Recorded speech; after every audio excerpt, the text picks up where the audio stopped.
मुझे ऐसा लगता है कि जो ईवी कार्स है ना, ये मिडिल क्लास के लिए बहुत बड़ा ट्रैप है। सबसे पहले देखिए, आप एक गाड़ी लेने जाते हो जिसकी आप पहले ही एक हायर कॉस्ट पे कर रहे हो ताकि आप पेट्रोल डीजल के दाम से बच सको। और उसके बाद जब चार्जिंग की बात आती है तो ये आपको दो चार्जर पकड़ाते हैं। पहला आता है स्लो चार्जर जो फ्री आता है, और ऑफकोर्स अगर फास्ट चार्जर चाहिए तो उसके लिए 60 से 70 हजार रुपए आपकी जेब से एक्स्ट्रा चला जाता है। तो पहला खर्चा।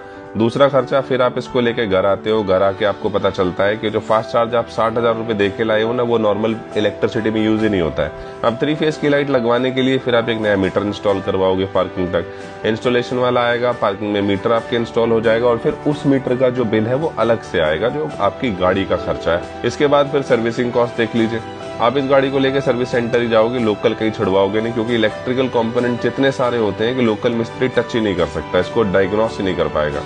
एक बार गाड़ी डायग्नोस हो गई तो उसके बाद जो पार्ट होता है ईवी गाड़ी के सारे महंगे होते हैं। चाहे भले ही सेम पार्ट आपको नेक्सॉन, टियागो या फिर किसी और गाड़ी में सेम मिले, लेकिन ईवी के नाम पे वो पार्ट बड़ा महंगा हो जाता है, फिर वो पार्ट आपको महंगा मिलता है। अब रीसेल की बात कर लो, आप इसको बेचने चले जाओ, 60 हजार 70 हजार किलोमीटर चली हुई ईवी गाड़ी कोई नहीं खरीदता आजकल। सबको चाहिए 20-25 हजार किलोमीटर चली हुई ईवी गाड़ी, क्योंकि लोगों का ये मानना है कि अगर 70 हजार किलोमीटर ईवी चल चुकी है तो उसकी बैटरी जो है रिप्लेसमेंट की कगार पे आ गई है। और इन सब खर्चे के बाद भाई फिर क्या बचता है आपके जेब में, वो मुझे कमेंट करके जरूर बताना।